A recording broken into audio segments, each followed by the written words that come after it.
بڑے جنگل میں دو بیل رہتے تھے، ایک لال اور ایک سفید تھا۔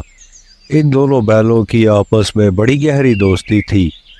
ایک ساتھ پورے جنگل میں گھومنا اور ہری بھری گھاس کھانا، ایک ساتھ آنا جانا۔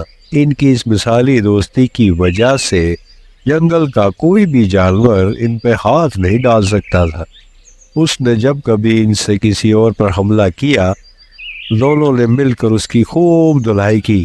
ان کو دیکھ کر شیر کو اپنی جان کے لالے پڑ جاتے۔ شیر نے ایک چال چلی، لال بیل سے چکنی چپڑی باتیں کر کے اور اس کو روشن مستقبل کے سہانے سپنے دکھا کر اپنے ساتھ ملا لیا۔ لال بیل اس کی باتوں میں آ گیا کہ بیل کی دوستی کے مقابلے میں شیر کی دوستی زیادہ محفوظ نظر آ رہی تھی۔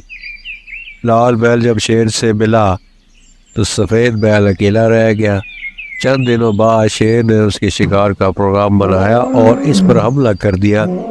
پہلے تو دونوں مل کر شیر کو بھگا دیا کرتے تھے، مگر اب اکیلے بیل کے لیے شیر کا مقابلہ کرنا مشکل ہو گیا تھا۔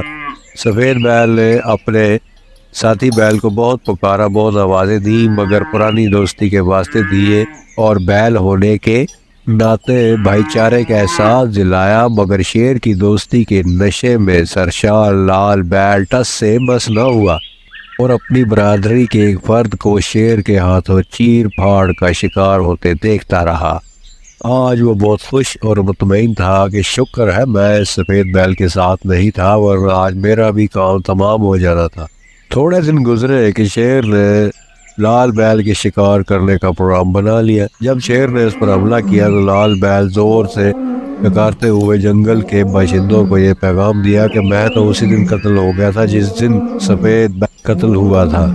اور اس طرح ان دونوں بیلوں کا قصہ ہوا تمام اور شیر نے دونوں بیلوں کو چیر پھاڑ کر کھا لیا اور یوں نا اتفاقی کا ان کو صلہ ملا، اپنی جان گنوا کر۔ جی تو دوستو، کیسی لگی آج کی کہانی؟ امید اچھی لگی ہوگی۔ اگر اچھی لگی ہے تو اس کو لائک کیجئے، چینل کو کیجئے سبسکرائب۔ ملتے ہیں نیکسٹ ویڈیو میں، تب تک بنے رہیے اور دیکھتے رہیے Danial Haider cartoon for kids. اللہ حافظ۔